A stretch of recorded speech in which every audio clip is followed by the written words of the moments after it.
નમસ્કાર વિદ્યાર્થી મિત્રો. ધોરણ 11માં આજે આપણે 7મો કાવ્ય ભણવા જઈ રહ્યા છીએ. 7મું કાવ્ય એ કવિ આચાર્ય ભરત મુનિનું છે. આચાર્ય ભરત મુનિની આપણે વાત કરીએ તો નાટ્યમ એતન મયા કૃતમ, સંસ્કૃતની નાટ્યશાસ્ત્રીય વિચારણાનો પ્રારંભ આચાર્ય ભરતથી થાય છે. વિદ્યાર્થી મિત્રો, આપણે જોઈ શકીએ છીએ કે આપણે ઘણા બધા ફિલ્મો અત્યારે જોઈએ છીએ અને ફિલ્મો વગેરે જોઈએ છીએ તો આપણે જોઈએ છીએ કે ભાઈ ફિલ્મોમાં આપણને રસ પડે છે. તો ફિલ્મો, ટેલિવિઝન, મોબાઈલ વગેરે તો અત્યારની આધુનિક વસ્તુ છે, પરંતુ એમ કહેવાય કે એની શરૂઆત ક્યારે થઈ હતી, કોણે કરી હતી? બરાબર. તો વિદ્યાર્થી મિત્રો, એ શરૂઆત કોણે કરી હતી? તો આચાર્ય ભરત મુનિ દ્વારા આ શરૂઆત કરવામાં આવી હતી. વિદ્યાર્થી મિત્રો, તમે જોઈ શકો છો.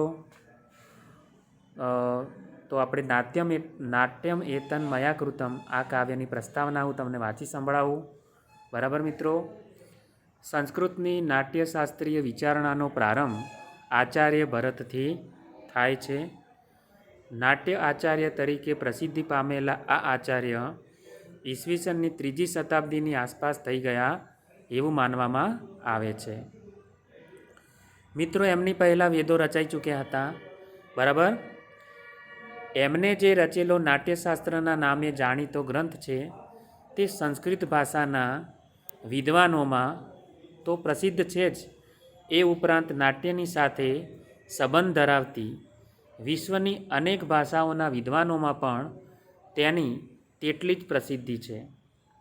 બીજી રીતે કહીએ તો એવો કોઈ નાટ્યવિદ મળવો મુશ્કેલ છે કે જે આ નાટ્યાચાર્ય ભરતથી પરિચિત ન હોય. બરાબર મિત્રો.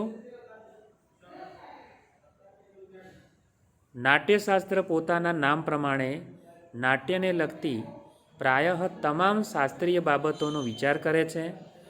એના પ્રથમ અધ્યાયમાં નાટ્યની ઉત્પત્તિને લગતી એક કથા આપવામાં આવી છે. તે મુજબ દેવો બ્રહ્મા પાસે ગયા અને તેમની પાસે એક એવા ક્રીડનીયક એટલે કે રમકડાની માગણી કરી જે આનંદ સાથે ઉપદેશ આપી શકે તથા દરેક વ્યક્તિ તેનો ઉપયોગ કરી શકે. આ માગણીના પ્રતિભાવમાં બ્રહ્માએ દેવોને જે ક્રીડનીયક આપ્યું, ક્રીડા એટલે રમવું અને ક્રીડનીયકનો મતલબ છે રમકડું. બરાબર મિત્રો. તો જે રમકડું આપ્યું તે જ નાટક એટલે કે નાટ્ય છે. બરાબર. તો એ રમકડાની માગણી કરી અને રમકડા એમના પ્રતિભાવ, બરાબર, જે આનંદ સાથે ઉપદેશ આપી શકે, દરેક વ્યક્તિ તેનો ઉપયોગ કરી શકે, આ જે એમની માગણી હતી એ માગણીના પ્રતિભાવમાં બ્રહ્માએ દેવોને ક્રીડનીયક એટલે રમકડું આપ્યું અને તે જ નાટક સ્વરૂપે આપણે ઓળખી શકીએ છીએ. બરાબર. દેવોએ આ નાટ્યરૂપ ક્રીડનીયકને ભરત મુનિને આપ્યું. બરાબર. ભરતે પોતાના 100 પુત્રોની મદદથી ઇન્દ્રધ્વજ મહોત્સવ પ્રસંગે સૌપ્રથમ નાટકની ભજવણી કરી. નાટક ભજવવામાં આવ્યું. તો ભાઈ ઇન્દ્રધ્વજ મહોત્સવ યોજાયો અને ઇન્દ્રધ્વજ મહોત્સવ યોજાયો ત્યારે મિત્રો એમ કહી શકાય કે એ મહોત્સવમાં, બરાબર, એ મહોત્સવમાં ભરત મુનિ એમ કહેવાય કે એક ડાયરેક્ટર બન્યા હોય. જેમ કોઈ ડાયરેક્ટર ફિલ્મ બધા કલાકારોને માર્ગદર્શન પૂરું પાડે છે અને એક ફિલ્મ બને છે, એમ આચાર્ય ભરત મુનિએ પોતાના 100 શિષ્યોની મદદથી એક નાટક ભજવવામાં આવ્યું. બરાબર. નાટ્યની ઉત્પત્તિ કથાના આ પ્રસંગમાં નાટ્યને લગતી કેટલીક મહત્ત્વની વિગતો પણ આપી છે. આમાંથી નાટ્યને ક્યાંથી અને કેવી રીતે આકાર આપવામાં આવ્યો છે એ શ્લોક 1 થી 3, આ નાટ્ય શું કરશે, બરાબર, એ શ્લોક 4 થી 8 અને આ નાટક શું છે એ શ્લોક 9, એ 3 બાબતોને લગતા કુલ 9 શ્લોકોનો સંગ્રહ અહીં કરવામાં આવ્યો છે. અને મિત્રો આ બધા જ શ્લોકો એ અનુષ્ટુપ છંદમાં છે, જેને આપણે ગાન કરી શકીએ છીએ.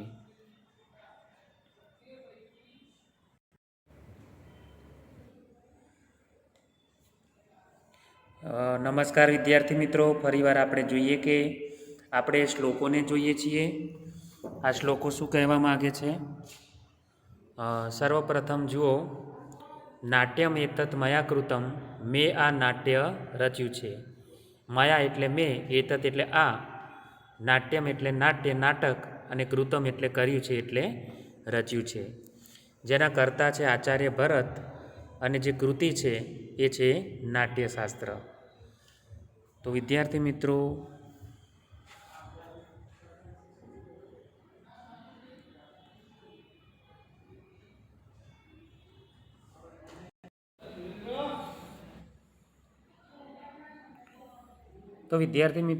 નાટ્યમ એતત મયા કૃતમ આચાર્ય ભરત મુનિ દ્વારા રચાયેલું આ એક નાટ્ય ગ્રંથ નામનો એક મોટો ગ્રંથ છે. અને એમાંથી આ 9 શ્લોકો લેવામાં આવ્યા છે. બરાબર? તો આપણે એના શબ્દાર્થને સમજીએ. બરાબર મિત્રો? સર્વપ્રથમ આપણે પુસ્તકમાં જોઈ શકીએ, તમે પુસ્તક સાથે લઈને બેસજો. પુસ્તકની અંદર જે શ્લોક આપ્યા છે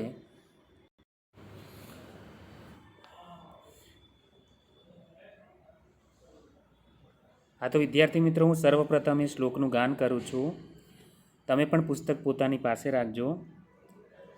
સર્વશાસ્ત્રાર્થ સંપન્નમ સર્વશિલ્પ પ્રવર્તકમ નાટ્યાખ્યમ પંચમમ વેદમ સેતિહાસમ કરોમ્ય અહમ. હવે મિત્રો, આની સંધિ છૂટી પાડીએ તો આપણે એને સારી રીતે અનુવાદ કરી શકીએ છીએ. બરાબર? ચલો તો આપણે જોઈએ કે આ શું કહેવા માગે છે. બરાબર? એના શબ્દાર્થને આપણે છૂટા પાડીને સમજીએ. અહમ સર્વશાસ્ત્ર અર્થ સંપન્નમ. બરાબર મિત્રો? જે શાસ્ત્ર છે, વિદ્યાઓ છે, એ સર્વશાસ્ત્રોથી યુક્ત, સર્વશાસ્ત્રાર્થ સંપન્નમ એટલે બધા શાસ્ત્રાર્થોથી યુક્ત, સર્વશિલ્પ પ્રવર્તકમ સર્વ શિલ્પોને પ્રવર્તાવનાર. બરાબર? શિલ્પ વિદ્યા, જેને આપણે મૂર્તિકળા કહીએ છીએ. પહેલાંના વખતમાં જે કંઈ પણ ભગવાનના મંદિરોમાં મૂર્તિકલા, શિલ્પકલા કરવામાં આવી તો એક કલા કારીગરીની વાત કરવામાં આવી. તો નાટકમાં શું ના હોય? નાટકમાં બધું જ હોય. બરાબર મિત્રો? નાટકમાં બધું જ હોય. તો સર્વ શિલ્પોને પ્રવર્તાવનાર. નાટ્ય આખ્યમનો મતલબ છે નામ. હવે એને નામ કયું આપ્યું? તો એને નાટ્ય એવું નામ આપવામાં આવ્યું. આગળ જતાં એમ કહેવાય કે નાટ્યશાસ્ત્ર એ ગ્રંથ બન્યો. બરાબર? તો નાટ્ય આખ્યમ પંચમમ વેદમ. હવે મિત્રો, આપણે જોઈએ છીએ કે 4 વેદો ઓલરેડી આપણે છે. બરાબર? તો 4 વેદો તો છે, અને આ એક 5મા વેદ તરીકે નામના ધરાવે છે. એટલે કે આખ્યમ એટલે નામ. તો નાટ્ય આખ્યમ પંચમમ વેદમ એટલે કે નાટ્ય નામનો 5મો વેદ. સેતિહાસમ સંધિ થઈ છે. અ અને ઈ તો એ થઈ જાય એટલે ઇતિહાસ સહિત. બરાબર? અને કરોમી એટલે કરું છું, એનો અર્થ છે કે રચું છું. તો આચાર્ય ભરત મુનિએ પ્રસ્તાવના આપી દીધી કે બધા શાસ્ત્રો, કારણ કે જે વેદો છે એ વિદ્યા છે, શાસ્ત્ર છે, અને એ વેદોથી, શાસ્ત્રોથી યુક્ત, સર્વ શિલ્પોને પ્રવર્તાવનાર નાટ્ય નામનો એમ કહેવાય કે જે 5મો વેદ છે એ ઇતિહાસ સહિત હું રચું છું. તો આ રીતે તમે એનું અનુવાદ કરી શકો છો. બરાબર મિત્રો? ચલો હવે આપણે થોડા આગળ વધીએ. બીજા શ્લોકની વાત કરીએ. બરાબર?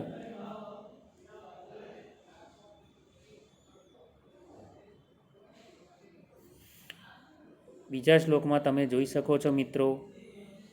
બરાબર?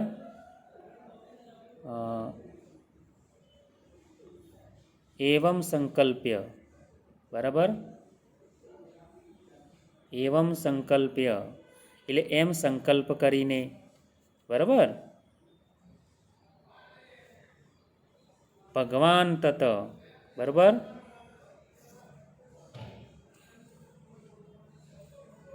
ભગવાન તતઃ, તતઃ એટલે પછી.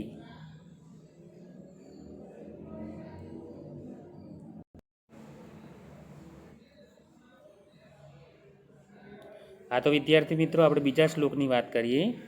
એમ સંકલ્પ કરીને ભગવાન તતઃ, તતઃ એટલે પછી, અને એમને ભગવાનની જેમ પૂજવામાં આવ્યા છે એટલે ભગવાન આચાર્ય ભરતે પછી સર્વ વેદાન અનુસ્મરણ. હા, સર્વ વેદો આપણે જોઈએ છીએ કે 4 વેદો છે, તો એ 4 સર્વ વેદોને અનુસ્મરણ, અનુસ્મરણ એટલે કે યાદ કરતા, બરાબર. અને યાદ કરતાં કરતાં, અનુ એટલે પછી, બીજી વાર, એટલે અહીંયા આપણે 2 વખત એનું ઉચ્ચારણ કર્યું છે કે સર્વ વેદોને યાદ કરતાં કરતાં ચતુર્વેદાંગ સંભવમ. બરાબર. હવે વેદો મિત્રો છે ને, તો વેદોની સાથે સાથે એમ કહેવાય કે વેદોની સાથે સાથે વેદોના અંગો પણ છે, એટલે કે વેદના ભાગ છે, બરાબર. વેદના ભાગ છે. ઓકે. તો સર્વ વેદાન અનુસ્મરણ, અનુસ્મરણ એટલે સ્મરણ કરતા, એટલે કે યાદ કરતાં કરતાં. ચતુર્વેદાંગ સંભવમ એટલે કે 4 વેદ, અને અંગ એટલે કે તેમના અંગ એટલે કે તેમના ભાગ, બરાબર. તો ચતુર્વેદાંગ સંભવમ નાટ્યવેદમ ચક્રે, ચક્રે એટલે ક્રુ ધાતુનું ચક્રે. આ જે ક્રિયાપદ છે એ ક્રિયાપદ પરોક્ષ ભૂતકાળનું છે, બરાબર. તો 4 વેદ અને તેમના 6 અંગોમાંથી ઉત્પન્ન થયેલ એવો નાટ્યરૂપી વેદ રચ્યો, બરાબર મિત્રો. હવે એ 6 વેદાંગો કયા કયા છે? તો નિરુક્ત, વ્યાકરણ, બરાબર, છંદ, આવા બધા થઈને એમ કહેવાય કે 6 વેદાંગો છે. તો વેદોના જે ભાગ છે એને આપણે વેદાંગ કહીએ છીએ. તો 4 વેદો અને એમના બીજા 6 વેદના ભાગો એટલે કે વેદાંગોમાંથી એમને આ નાટ્યશાસ્ત્રની રચના કરવા માટેનું જે ભાથું હતું એ લીધું, અને એમ કહેવાય કે નાટ્યરૂપી વેદ રચ્યો. આ પણ આપણે સમજતા જઈશું, બરાબર મિત્રો. ચલો હવે આપણે આગળ જોઈએ, 3જા શ્લોકની વાત કરીએ, બરાબર. ચલો મિત્રો 3જો શ્લોક આપણે જોઈએ. હવે તેમને કઈ રીતે, આ ધારો કે આપણે કોઈ ફિલ્મ જોવા ગયા હોઈએ તો ફિલ્મની અંદર આપણે જોઈએ કે ઘણા બધા મરી મસાલા હોય છે, બરાબર. તો જ આપણને ફિલ્મ પસંદ પડે. ઘણા મિત્રોને એક જ જેવો રસ હોય કે ભાઈ એકલી ફાઇટિંગ હોય, ખાલી લડાઈ ઝઘડા હોય. હા, તો મિત્રોને મોટાભાગે કે ફાઇટિંગ હોય કે દક્ષિણ ભારતના ફિલ્મો હોય છે, સાઉથના, તો એની ફાઇટો જે હોય છે પ્રસિદ્ધ છે. હીરો આમ કૂદતો હોય ને, આમ ગાડી કૂદતી હોય ને, ગાડીઓ આમ દોડાદોડ ભાગ, બરાબર, ભાગમ ભાગ ને, તો એ લોકોને પસંદ પડે છે ખાસ કરીને. પણ હવે એવું હોતું નથી કે દરેકને આ વસ્તુ પસંદ પડે, બરાબર. તો આજની ફિલ્મો જે અભિનય છે એ અભિનયની શરૂઆત છે એ વખતથી થઈ ચૂકી હતી, બરાબર. ઈસવીસનની 3જી સદીમાં થઈ ગયેલા મનાય છે. તો એમ કહેવાય કે એ સમયથી, જ્યારે અત્યાર જેટલો આધુનિક યુગ નહોતો, બરાબર, આધુનિક ટેકનોલોજીનો યુગ ન હતો, તો એ વખતે પણ એમ કહેવાય કે આ નાટકની શરૂઆત, અભિનયની શરૂઆત એ આચાર્ય ભરત મુનિ દ્વારા કરવામાં આવી હતી. તો એમને કયા કયા વેદમાંથી શું ગ્રહણ કર્યું એ આપણને 3જા શ્લોકમાંથી જાણવા મળે છે, બરાબર. તો મિત્રો જોઈએ આપણે 3જો શ્લોક. પાઠ્યમ ઋગ્વેદાત, આપણે જોઈએ છીએ કે વેદો 4 છે, ઋગ્વેદ, સામવેદ, યજુર્વેદ અને અથર્વવેદ, બરાબર. તો મિત્રો તેમને શું કર્યું? તો ઋગ્વેદમાંથી તેમને સંવાદ લીધા. પાઠ્ય, પાઠ્ય એટલે સંવાદ, ડાયલોગ, બરાબર. તો એક પાઠ લીધો એટલે કે સંવાદો લીધા, બરાબર. તો અને સામભ્ય ગીતમ એવ ચ, અને જે ગીત હતા, મિત્રો ગીતો ના હોય ને, આપણે ફિલ્મ જોવા ગયા હોય ને ગીત ના હોય તો કેટલો કંટાળો આવે આપણને. અને સરસ મજાનું વચ્ચે ગીત આવે, ધારો કે તો જેમ કે ગીત હોય છે અલગ અલગ સરસ મજાના ફિલ્મોમાં, તો એ મનોરંજન આપણને પૂરું પાડે છે. બરાબર, એટલે આપણે સંકળાયેલા રહીએ છીએ એની સાથે. બરાબર, તો ગીત લેવામાં આવ્યા. તો ગીત એ સામવેદ એ અમે સંગીતનો વેદ છે. બરાબર, તમે એસએસમાં પણ અભ્યાસ કર્યો છો સામાજિક વિજ્ઞાનમાં કે સંગીતની ગંગોત્રી કોને કહેવામાં આવે? તો સંગીતની ગંગોત્રી એટલે સામવેદ. બરાબર, તો સામભ્યઃ, ભ્યઃ એટલે ચતુર્થી પંચમી બહુવચન છે. તો સામવેદમાંથી શું લેવામાં આવ્યું? તો ગીતમ એવ ચ, એવ એટલે જ. બરાબર, ભાર પડે છે. તો સામવેદમાંથી ગીત લેવામાં આવ્યું. યજુર્વેદાત અભિનયાન, અને જે યજુર્વેદ, આમ તો યજુર્વેદ આપણે જોઈએ કે યજ એટલે યજ્ઞ કરવો, તો પહેલાંના વખતમાં યજ્ઞ કરવા વગેરેનું મહત્ત્વ વિશેષ હતું મિત્રો. તો યજુર્વેદમાંથી અભિનય લેવામાં આવ્યા. અભિનય એટલે એક્ટિંગ કરવી.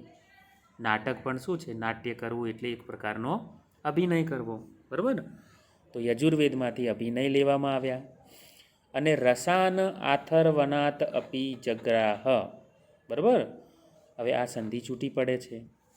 જો આપણે આનો શ્લોક એકવાર વાંચી લઈએ તો આપણને કઈ રીતે જોવા મળે? જેમ કે જગ્રાહ પાઠ્યમ ઋગ્વેદાત સામભ્યોગીતમેવ ચ યજુર્વેદાત વિનયાન રસાનાથર્વનાદપી રસાન આથર્વનાત અપી. આ રીતે એની સંધિ છૂટી પડે છે મિત્રો. બરાબર, તો યજુર્વેદમાંથી અભિનય લેવામાં આવ્યા અને જે રસ લેવામાં આવ્યા એ અથર્વવેદમાંથી લેવામાં આવ્યા. બરાબર, અથર્વવેદ એ ચોથો ઉમેરાયેલો વેદ છે, પરંતુ આ 4 વેદોની આપણે મુખ્ય ગણતરી કરીએ છીએ. તો ચોથા વેદમાંથી અથર્વવેદમાંથી અભિનય લેવામાં આવ્યો, યજુર્વેદમાંથી અભિનય, અને અથર્વવેદમાંથી રસોને ગ્રહણ કરવામાં આવ્યા મિત્રો. બરાબર, રસ ગ્રહણ કરવામાં આવ્યા. હવે રસ ના હોય, નિષ્પત્તિ ન હોય રસની, તો આપણને એના વગર એમ કહેવાય કે બધું અધૂરું છે. બરાબર, તમે ફિલ્મ જોવા ગયા હોય અને તમને મજા ન આવે તો શું થાય કે આ તો પૈસા વસૂલ ન થયા. અને કોઈ ફિલ્મ એવી હોય તો લોકો વારંવાર જોવા જાય. હા, ઘરે પણ જુએ, મોબાઈલ દ્વારા પણ જુએ. એનો મતલબ કે એમાં બધા જ રસો યોગ્ય પ્રમાણમાં ભળેલા છે, અને એની જે રચના છે, અભિનય છે, એનો જે વિચાર છે એ આપણને ગમે છે. બરાબર, તો રસ એ 9 રસ છે ટોટલ. બરાબર, જેમ કે આપણે એમ કહીએ કે ભાઈ હાસ્ય રસ, તો ઘણાને કોમેડી ફિલ્મ ગમતી હોય, હા, હસી મજાકની ફિલ્મ ગમતી હોય, તો એ હાસ્ય રસ છે. વીર રસ, બરાબર, તો મિત્રો વીર રસ એટલે શું? તો બાહુબલી ફિલ્મ આપણે જોઈ છે, બાહુબલી. હા, સાઉથમાં આપણે રજનીકાંતની ફિલ્મો જોઈએ. આપણા બોલિવૂડની ફિલ્મોમાં ઘણા હીરો છે કે જે એક્શન એ રીતે કરતા હોય કે આપણામાં વીરતા પેદા થાય. આમ તો મિત્રો આપણા ઇતિહાસના પાત્રો જેવા કે શિવાજી, મહારાણા પ્રતાપ, હા, એમની ફિલ્મો જોવાથી આપણને એક વીરતાભરી બાબત આપણને જાણવા મળે. તો એ વીર રસ છે. બરાબર, પછી કેટલીક વાર મિત્રો બહુ દુઃખદ બાબત હોય, હા, શોક પ્રસંગ હોય, તો આપણે એને કરુણ રસ કહીએ છીએ. હા, હાસ્યનો વિરોધી એટલે કરુણ રસ. એ સિવાય કેટલીક પ્રેમની ઉદ્ભવ કરનારી પ્રેમજન્ય બાબતો હોય, તો એ નાયક નાયિકા વચ્ચેનો પ્રેમ હોય, માતા પિતા વચ્ચેનો પ્રેમ હોય, ભાઈ બહેન વચ્ચેનો પ્રેમ હોય, તો એને આપણે શૃંગાર કહીએ છીએ, શૃંગાર. બરાબર, તો શૃંગાર રસ છે. એ સિવાય કેટલીક વાર આપણને ભય લાગે એવી બાબત હોય તો એને આપણે ભયાનક રસ કહીએ છીએ. કોઈ બહુ મોટું એમ કહેવાય કે તહસ નહસ કરી નાખવાનું દ્રશ્ય હોય તો એને આપણે રૌદ્ર કહીએ છીએ, કે ભાઈ ભગવાન શંકર ભગવાને એમ કહેવાય કે સૃષ્ટિનો વિનાશ કર્યો તો એને રુદ્ર રૂપ ધારણ કર્યું, તો એને રૌદ્ર રસ કહે છે. બરાબર, આ સિવાય કેટલીક વાર આપણે ન મનાતી હોય એવી બાબતો હોય તો એને અદ્ભુત રસ કહીએ છીએ. બરાબર, અદ્ભુત રસ. તો આવા બધા રસો ટોટલ 9 રસો છે ટોટલ. બરાબર, તો એ 9 રસની વ્યુત્પત્તિ પણ નાટકમાં થવી જોઈએ. હવે ફિલ્મ કયા મોડ ઉપર જવાની છે, ધારો કે ફિલ્મ શરૂ થાય ત્યારે આપણને ખબર નથી કે આ ફિલ્મ કયા મોડ ઉપર જશે, તો તો એ ત્યાં સુધી આપણને એનો વળાંક ક્યાં જશે ખબર નથી, તો એને આપણે શાંત રસ કહીએ છીએ, બરાબર. શાંત રસ, હા. પછી બીભત્સ રસ, હા. આ 9 રસ આપણે ધોરણ 10માં પણ એક લેસન હતું, એની અંદર ધોરણ 9ની અંદર એક લેસન હતું જેમાં 9 રસની વાત કરવામાં આવી હતી. ઓકે, તો એમ કહેવાય કે અથર્વવેદમાંથી રસને ગ્રહણ કરવામાં આવ્યા, બરાબર મિત્રો. ચાલો, તો આ ત્રીજો શ્લોક હતો. હવે આપણે આગળ વધીએ અને ચોથા શ્લોક તરફ જઈએ. ચોથા શ્લોકમાં શું છે, બરાબર મિત્રો. ચાલો, હવે આ નાટકમાં શું હોય? ક્વચિત ધર્મ ક્વચિત ક્રીડા. હવે આમાં સંધિ થયેલી છે, બરાબર. ત જે ખોડો છે એના પછી ધ છે. જ્યાં જ્યાં કવચિત શબ્દ છે બધામાં ત ખોડો છે અને એની પછી આવેલો શબ્દ એની સાથે જોડાઈ જાય છે. તો હું સૌથી પહેલાં શ્લોકનું ગાન કરું છું, તો મિત્રો આપ સાંભળો, બરાબર. ક્વચિત ધર્મ ક્વચિત ક્રીડા ક્વચિત અર્થ ક્વચિત ક્ષમા ક્વચિત દાસ્યમ ક્વચિત યુદ્ધમ ક્વચિત કામ ક્વચિત વદ. આ રીતે સંધિ થયેલી છે, બરાબર. ફરીવાર આપણે સાંભળવું હોય તો એકવાર સાંભળી લઈએ. ક્વચિત ધર્મ ક્વચિત ક્રીડા ક્વચિત અર્થ ક્વચિત ક્ષમા ક્વચિત દાસ્યમ ક્વચિત યુદ્ધમ ક્વચિત કામ ક્વચિત વદ. ઓકે, તો આમાંથી આપણે સંધિ છૂટી પાડીને એનો અનુવાદ કરીએ છીએ, તો કઈ રીતે થશે? તો આ નાટકમાં શું હોય? નાટકમાં ઘણું બધું હોય મિત્રો. નાટક એ આપણું દુનિયાનું, એમ સંસારનું શું છે, દર્પણ છે. જે દુનિયામાં છે એ બધું જ આપણે ફિલ્મોમાં જોઈએ છીએ, અને ફિલ્મો એ અત્યારનું આધુનિક સ્વરૂપ છે. પરંતુ સર્વપ્રથમ તો નાટકની રચના ભરતમુનિ દ્વારા કરવામાં આવી હતી. તો નાટકમાં શું શું છે? તો ક્વચિત ધર્મ, ક્યાંક ધર્મ છે. સંધિ છૂટી પાડીને આપણે જોઈએ, ક્યાંક ધર્મ છે. હવે મિત્રો, ધર્મની વ્યાખ્યા એ બહુ મોટી પહોળી વ્યાખ્યા છે. ધર્મ એમ કહેવાથી કંઈ આપણે હિન્દુ ધર્મ મુસ્લિમ ધર્મની વાત નથી, બરાબર. ધર્મ એટલે આપણું ફરજ, આપણું કર્તવ્ય. આપણે શું કરવા માટે આ પૃથ્વી પર અવતર્યા છીએ, બરાબર, એ આપણો એક પુરુષાર્થ છે. ધર્મ, અર્થ, કામ અને મોક્ષ. તો ધર્મ એ દરેક વ્યક્તિ, વિદ્યાર્થી હોય તો એને પોતાને ભણવું, શિક્ષક હોય તો એને ભણાવવું, હા. એમ દરેક વર્ગનો, દરેક વ્યક્તિનો એક પોતાનો ધર્મ હોય છે. તો એ ધર્મ એટલે એની ફરજ, એનું કર્તવ્ય, એની ડ્યુટી એ આપણને જોવા મળે છે. ક્યાંક ક્રીડા, ક્રીડા એટલે રમત, દોડવું, કૂદવું, હા. ક્રીડા, રમત, એ પણ આપણને જોવા મળે છે. ક્રીડા એટલે ક્રિયા પણ ઘણી બધી જોવા મળતી હોય છે. ક્યાંક અર્થ, હવે અર્થ એ પણ આપણો એક પુરુષાર્થ છે, બરાબર. પરંતુ અર્થનો અહીં બીજો સંબંધ છે વિત્ત. અર્થ એટલે પૈસા, બરાબર. તો પૈસા કમાવવા, અર્થ ઉપાર્જન કરવું, આપણો સંસારને નિભાવવો, તો એ માટે વિત્ત, અર્થ ખૂબ જ જરૂરી છે. તો ક્યાંક તમને અર્થ જોવા મળે છે. અને ક્વચિત સમહ, અને ક્યાંક શાંતિ, બરાબર. સમ એટલે સમન એટલે શાંતિ. તો મિત્રો, શાંતિ મળવી એ આપણું પરમ લક્ષ્ય છે, અને મનોરંજન થકી આપણને શાંતિ મળે છે. એટલે નાટક એ આપણને એક મનોરંજન પૂરું પાડે છે. એટલે સમ એટલે શાંતિ. અને મિત્રો, હસવું ખૂબ જ જરૂરી છે. હાસ્ય, ઓકે. સ્માઇલ ફેસ આપણો હોય, આપણે હસીએ રમીએ અને આનંદિત રહીએ. તો ક્વચિત હાસ્ય, હા. હાસ્ય એ એક વિટામિન છે. હાલના યુગમાં આપણે જોઈએ છીએ કે ઘણી બધી રીતે આપણે અનેક ટેન્શનોમાં હોઈએ છીએ, ચિંતામાં હોઈએ છીએ. તો હાસ્ય જાણે કે આપણું ગુમ થઈ ગયું છે, પણ એવું ન હોવું જોઈએ. એક જરૂરી હોય એવું કુદરતી હાસ્ય એ ખૂબ જરૂરી છે. અને એ આપણને હવે કોમેડી ફિલ્મો જેમ કે 3 ઇડિયટ, હા, ગોલમાલ, તમે આ ફિલ્મો જોજો, બરાબર. તો આ બધી ફિલ્મો આપણને એક હાસ્ય પૂરું પાડે છે. તો એ તમને ફિલ્મો એટલે નાટકનું જે એક અત્યારનું આધુનિક સ્વરૂપ, બરાબર. એટલે હું તમને વારંવાર ફિલ્મોની વાત કેમ કરું છું કે ફિલ્મોમાં અભિનય હોય, ગીત હોય, હા. આપણી દુનિયામાં જે ઘટતું હોય એને લગતી ફિલ્મો બનતી હોય. એટલે હું આ વાત વારંવાર કરું છું. જે નાટકમાં હોય છે એ બધું હોય છે, ઓકે, જે સ્ટેજ ઉપર ભજવાતું હોય. તો તમને હાસ્ય જોવા મળે છે.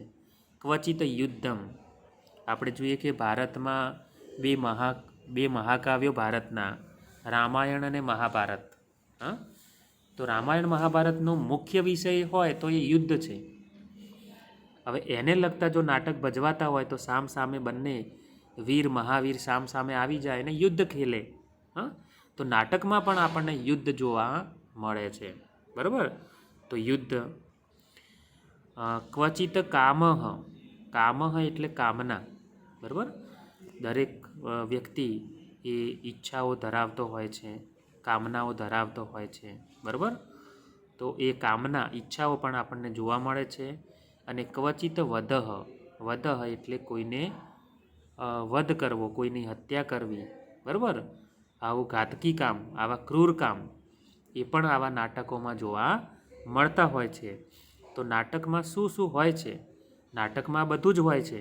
બરાબર, ક્યાંક ધર્મ, ક્યાંક ક્રીડા, ક્યાંક અર્થ એટલે પૈસાની બાબત છે, ક્યાંક શાંતિ જે આપણને જીવનમાં જોવાથી મળે છે, ક્યાંક હાસ્ય, ક્યાંક યુદ્ધ, ક્યાંક કામહ એટલે કામના, અને ક્યાંક વધ એટલે કે કોઈની કરાતી હત્યા, વધ એ પણ આપણને અહીં જોવા મળે છે. વધ નામથી કદાચ એવું કહી શકાય કે રામાયણની અંદર ક્રૌંચ પક્ષી, બરાબર, જે યુગલ હોય છે, જોડી, બરાબર, સારસ બેલડી, સંસ્કૃતમાં જેને ક્રૌંચ પક્ષી કહે છે. તો એક શિકારીએ ક્રૌંચ પક્ષીનો વધ કર્યો હતો. અને વધ કરવાથી એમ કહેવાય કે એક નર પક્ષી નીચે તરફડતું હતું. બરાબર, તો એને જોઈને એનું માદા પક્ષી, હા, માદા પક્ષી ફિમેલ એકમ કરુણ વિલાપ કરતી હતી. તો આ દ્રશ્ય વાલ્મીકીએ જોયું. બરાબર, ઋષિ વાલ્મીકીએ. અને એમ કહેવાય કે એમને ખૂબ જ દુઃખ થયું.